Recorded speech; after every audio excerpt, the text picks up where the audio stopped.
Hello students, welcome to my channel let's learn English. आज हम pronounce की 26 worksheet करने वाले हैं। 25 क्वेश्चंस मैंने इस वर्कशीट में लिए हैं और मिक्स सेट ऑफ वर्कशीट है जिसमें रिफ्लेक्सिव एम्फेटिक प्रोनाउंस के क्वेश्चंस भी हैं, जिसमें आपका नॉमिनेटिव और ऑब्जेक्टिव केस के क्वेश्चंस भी हैं। तो चलिए शुरू करते हैं। क्वेश्चन नंबर 1 है, he is as good as I और मी। क्या करेक्ट प्रोनाउन है जो आना चाहिए? आई आना चाहिए कि मी आना चाहिए? जब हम सेंटेंस को देखेंगे हम देखेंगे कि यहाँ पे कंपैरिजन हो रहा है, ही का कंपैरिजन हो रहा है किसी दूसरे प्रोनाउन के साथ। तो हमेशा याद रखिएगा, जब हम दो चीजों को कंपेयर करते हैं एज या देन की हेल्प से, तो ये ही तो है, नॉमिनेटिव केस है, तो यहाँ भी नॉमिनेटिव केस आएगा। नॉमिनेटिव केस कौन सा है? आई है कि मी है? आई नॉमिनेटिव केस है और मी ऑब्जेक्टिव केस है। ठीक है, तो नॉमिनेटिव केस का कंपैरिजन नॉमिनेटिव केस से होगा। आई इसका करेक्ट आंसर हो जाता है। सेंटेंस हो जाएगा he is as good as I. Question number 2 है, between you and dash I do not believe him. क्या आना चाहिए? यू के साथ यू एंड आई आना चाहिए, यू एंड मी आना चाहिए। जब आप सेंटेंस पढ़ेंगे आपको देखेगा कि बिटवीन लिखा हुआ, बिटवीन एक प्रपोजिशन है। प्रपोजिशंस के बाद हमेशा ऑब्जेक्टिव केस आता है। ठीक है, तो ऑब्जेक्टिव केस क्या है? आई है कि मी है? मी जो है वो ऑब्जेक्टिव केस है। सेंटेंस हो जाता है between you and me I do not believe him.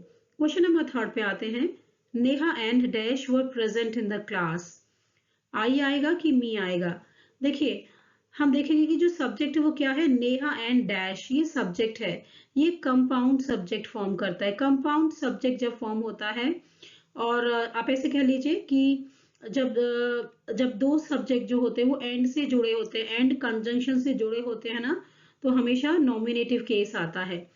ठीक है, Neha and were present in the class. तो अब हमारा नॉमिनेटिव केस क्या है? आई हमारा नॉमिनेटिव केस है और मी हमारा ऑब्जेक्टिव केस है। तो क्या आना चाहिए? आई आना चाहिए। Neha and I were present in the class. ठीक है, नेक्स्ट क्वेश्चन है question number 4, I know it was dash she या hers. I know it was she, I know it was hers. देखिए, यहाँ पे क्या है, यहाँ पे शी या हर्स में से हमें डिसाइड करना है। I know it was hers, मुझे पता है कि यह उसका था। Okay, I know it was hers, यह उसका था। तो एक्चुअली ये पोजीशन शो कर रहा है ना, पॉसेसिव प्रोनाउन आएगा। ठीक है, पॉसेसिव प्रोनाउन क्या है? हर, यहाँ पे करेक्ट आंसर हो जाता है। राइट, हर जो है करेक्ट आंसर हो जाता है। लेकिन अगर मान लीजिए सेंटेंस ये कहना चाहता है कि मुझे पता है कि यह वह थी, यह वही थी, it was she, okay, it was her, तो एक्चुअली शी नहीं आएगा, इसकी जगह हर आना चाहिए था। आई नो इट वॉज हर। क्यों आना चाहिए? क्योंकि जो वॉज है वो हेल्पिंग वर्ब है। हेल्पिंग वर्ब जो है, वर्ब जो है अपने बाद ऑब्जेक्ट लेगी। ऑब्जेक्ट क्या होगा? ऑब्जेक्टिव, ऑब्जेक्टिव केस में आएगा ना। ऑब्जेक्टिव केस क्या होगा? हर होगा, शी नहीं होगा। तो यहाँ पे करेक्ट क्या है? Hers. I know it was hers. चलिए, next is question number 5, these mangoes are rotten, throw dash away. मुझे पता है कि ये मैंगो जो है खराब हो चुके हैं, इनको फेंक दो। तो क्या आना चाहिए? थ्रो के बाद, देखिए थ्रो एक वर्ब है, जो वर्ब है वो अपना क्या लेगी? वो अपना ऑब्जेक्ट लेगी। ऑब्जेक्ट लेगी तो ऑब्जेक्टिव केस आएगा। ऑब्जेक्टिव केस क्या है? दे है कि देम है? दे जो है वो नॉमिनेटिव केस होता है, दे का ऑब्जेक्टिव केस देम होता है। तो यहाँ पे ऑब्जेक्टिव केस देम है। थ्रो देम अवे इसका करेक्ट आंसर है। ठीक है, क्वेश्चन नंबर 6 पे चलते हैं। क्वेश्चन नंबर 6 है, I gave dash a rupee and she thanked dash for dash. Okay, I gave, क्या आना चाहिए? देखिए, गेव क्या है? वर्ब है, वर्ब के बाद क्या आएगा? ऑब्जेक्ट आएगा, तो ऑब्जेक्टिव केस आएगा। ऑब्जेक्टिव केस क्या है? हर है। ठीक है, हर ऑब्जेक्टिव केस है, तो यहाँ हो गया her. I gave her a rupee and she thanked me, she thanked. Again यहाँ पे क्या है? वर्ब है, वर्ब है, तो क्या आना चाहिए? वर्ब के बाद ऑब्जेक्ट आना चाहिए। ऑब्जेक्ट मतलब ऑब्जेक्टिव केस आना चाहिए। शी थैंक्ड मी, मी क्या है? मी ऑब्जेक्टिव केस होता है। फॉर इट, ठीक है, फॉर इट, इट क्या है? रुपी, पैसे के लिए। ठीक है, तो यहाँ पे हो गया मी और यहाँ पे हो गया इट। क्वेश्चन नंबर 7 पे आते हैं, nobody but dash deserve the prize. देखिए, जब भी सेंटेंस में नो बडी, एनी बडी, इस तरह से शब्द आते हैं और इसके बाद बट आ जाता है। देखिए, बट यहाँ पे जो बट है इसका मतलब है except. Dash deserve the prize. Sentence ये कहना चाहता है कोई भी नहीं लेकिन वो प्राइज डिजर्व करती थी। ठीक है, जब ऐसी सिचुएशन होती है बट का मतलब एक्सेप्शन होता है, एक्सेप्ट होता है, तो इस केस में हम नॉमिनेटिव केस का यूज करते हैं। नॉमिनेटिव केस क्या है? शी एक नॉमिनेटिव केस है और हर जो है वो ऑब्जेक्टिव केस है। तो नॉमिनेटिव केस शी हो गया, सेंटेंस क्या हो गया? Nobody but she deserve the prize. Question number 8 है ही इज टॉलर देन। अब देखिए अगेन कंपैरिजन हो रहा है। देन केस, देन की हेल्प से जब भी कंपैरिजन होता है दो प्रोनाउंस में तो हमेशा नॉमिनेटिव केस आता है। नॉमिनेटिव केस क्या है? आई या मी? आई नॉमिनेटिव केस है। He is taller than I, याद रखिएगा, बहुत अच्छा क्वेश्चन है ये। ठीक है, क्वेश्चन नंबर 9 है let dash who can save him from drowning. ये भी याद रखिए जो लेट होता है ना, लेट, इसके बाद हमेशा ही ऑब्जेक्टिव केस आता है। ये चीजें याद रखना है आपको, ऑब्जेक्टिव केस आता है लेट के बाद। अब देखते हैं ऑब्जेक्टिव केस क्या है, ही है कि हिम है। ही तो नॉमिनेटिव केस होता है, हिम जो है वो ऑब्जेक्टिव केस होता है। ठीक है ना, objective case. Let him who can save, let him who can save him from drowning, right. him who can save drown, I think कोई क्वेश्चन इनकम्प्लीट है। ठीक है, सेंटेंस यही है, let him who can save him from drowning. Question number 10 है they are not so rich as, they are not so rich as dash we us. अब देखिए यहाँ भी कंपैरिजन हो रहा है कि वो हमारी तरह, हमारी बराबर रिच नहीं है जितने की हम हैं। तो फिर से कंपैरिजन हो रहा है, दे है, दे का कंपैरिजन हो रहा है एज की हेल्प से। दे किस तरीके का केस होता है? दे जो है वो भी नॉमिनेटिव केस होता है। ठीक है, तो यहाँ पे भी नॉमिनेटिव केस आना चाहिए। तो क्या हो सकता है? वी हो सकता है कि अस हो सकता है। नॉमिनेटिव केस क्या होगा? वी होगा, राइट। सो ये क्या हो जाएगा? They are not so rich as we, we यहाँ पे करेक्ट आंसर हो जाता है। नेक्स्ट क्वेश्चन है 11th one, it was dash who saved us.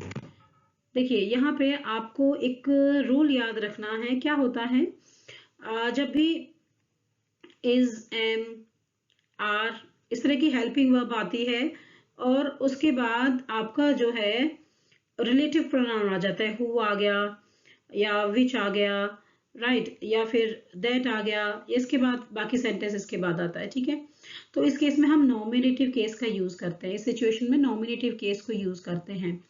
अब यहाँ पे देखिए हु आ रहा है ना, इट वॉज, ये हेल्पिंग वर्ब हो गया, it was dash who saved us, it was he who saved us. Otherwise अगर हु नहीं होता तो क्या होता है? तो वॉज क्या है? एक वर्ब है, वर्ब अपना ऑब्जेक्ट लेगी तो ऑब्जेक्टिव केस आना चाहिए। तो इस बात को याद रखिएगा, बीच में रिलेटिव प्रोनाउन आ जाता है। It was he who saved us, तो क्या होगा? ही इसका करेक्ट आंसर हो जाएगा। नेक्स्ट क्वेश्चन पे चलते हैं। क्वेश्चन नंबर 12 है we enjoy dash on the river. अब देखिए रिफ्लेक्सिव एंड एम्फेटिक प्रोनाउंस के क्वेश्चंस हैं। We enjoy dash on the river, ourself या आवर सेल्व्स। जो वी एंजॉयड, वी है ना, वी जो है उसके साथ क्या आना चाहिए?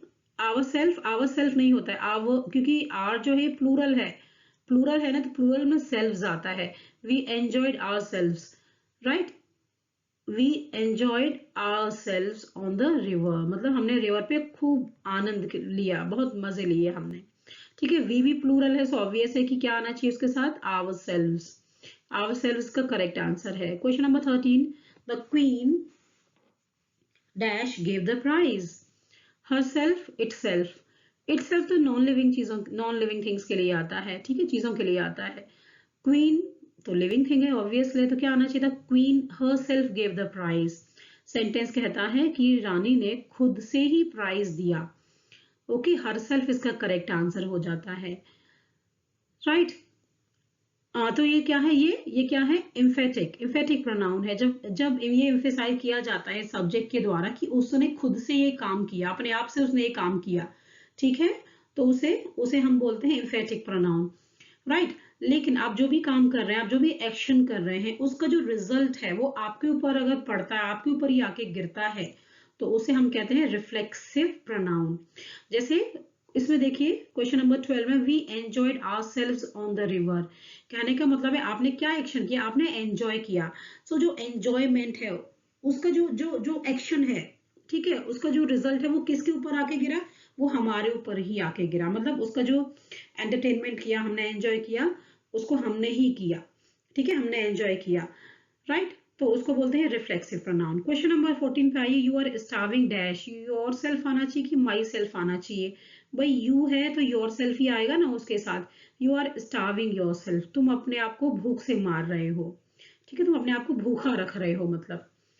क्वेश्चन नंबर 15 है, I posted the letter myself itself. I posted the letter myself, मैंने खुद से उस लेटर को पोस्ट किया, ठीक है, खुद से किया, एम्फेटिक प्रोनाउन। क्वेश्चन नंबर 16 है, by dash was this novel written. देखिए इस क्वेश्चन को अगर आप पढ़ेंगे तो ये एक्चुअली क्या है, ये पैसिव वॉइस है, ये पैसिव वॉइस है। पैसिव वॉइस में क्या होता है, जब कोई क्वेश्चन हु से शुरू होता है ना, हु से, एक्टिव में अगर क्वेश्चन हु से स्टार्ट हो रहा है तो पैसिव वॉइस में वो बाई हु क्या हो जाता है, बाई होम चेंज हो जाता है ना। तो यहाँ क्या है, सेम सिचुएशन है, बाई होम यहाँ आना चाहिए, was this novel written, right. Question number 17 है, dash of these pens will you take. सवाल पूछ रहा है इनमें से तुम कौन से पेन लोगे, ठीक है। तो क्या होना चाहिए, हुज या विच, क्या आना चाहिए, विच आना चाहिए। हुज जो है वो तो जनरली पर्सन के लिए आता है, विच जो है वो लिविंग नॉन लिविंग दोनों के लिए आता है, ठीक है। यहाँ पे पेन की बात हो रही है, पेन की बात हो रही है। और जब चॉइस की बात होती है, जब मैं कह रही हूँ ना मैन के केस में, मैन या लिविंग थिंग के केस में तब आता है जब चॉइस करनी होती है आपको। यहाँ भी आप चॉइस कर रहे हैं पेन की, इनमें से कौन सा पेन तुम लेना पसंद करोगे। तो क्या हुआ, which of these pens will you take, which इसका करेक्ट आंसर है। क्वेश्चन नंबर 18 पे आते हैं, dash do you want. Simple interrogative question है, हु आना चाहिए कि व्हाट आना चाहिए। व्हाट डू यू वांट, तुम क्या चाहते हो, है ना। What do you want is the correct sentence. The climate of Patna is better than dash of Goa. Spelling y add हो गया, हटा लीजिए इसको। देखिए द क्लाइमेट ऑफ, अगर मैं ये कहूँ the climate of Patna is better than Goa, तो मैं किसको कंपेयर कर रही हूँ पता है आपको, मैं क्लाइमेट को गोवा से कंपेयर कर रही हूँ, ठीक है। तो ये गलत स्टेटमेंट हो जाता है, मुझे क्लाइमेट ऑफ पटना को क्लाइमेट ऑफ गोवा से कंपेयर करना चाहिए।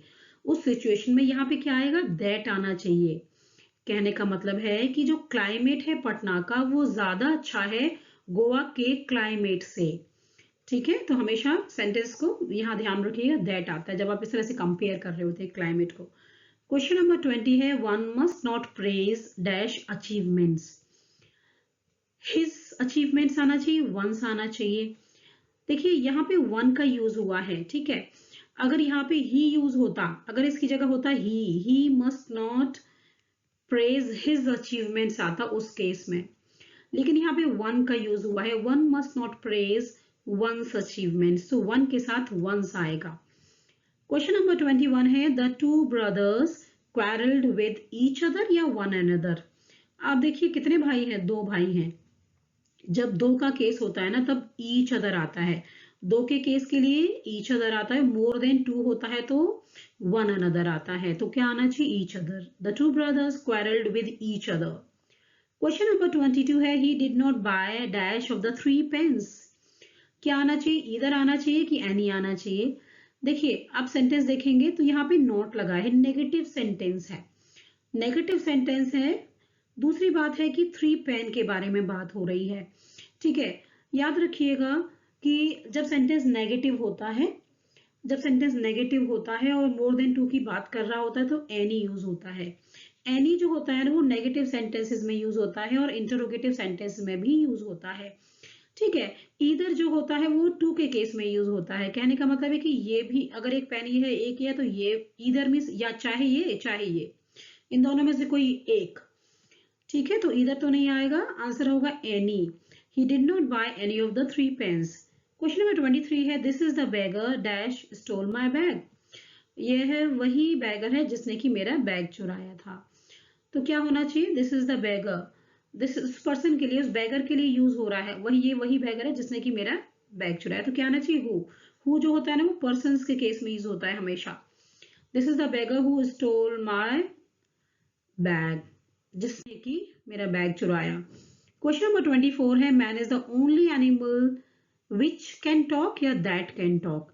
देखिए यहाँ पे आपको याद करना पड़ेगा, जब ओनली आता है ना तो ओनली जो होता है ना उसकी पेयरिंग हमेशा दैट के साथ होती है। Man is the only animal that can talk, so that यहाँ पे करेक्ट आंसर है। ओनली दैट ये पेयरिंग होती है। क्वेश्चन नंबर 25 है dash is a developing country. Our या आर्स, पॉसेसिव प्रोनाउन का यूज करना है आपको। हमारा देश एक डेवलपिंग कंट्री है ना, तो आर नहीं, ours is a developing country. Ours is the correct answer है, ours is the developing country. तो यहाँ ये क्वेश्चंस की वर्कशीट खत्म हो जाती है। लाइक शेयर सब्सक्राइब करिएगा अगर आपको पसंद आता है तो। चलिए, thank you very much, have a good day and bye.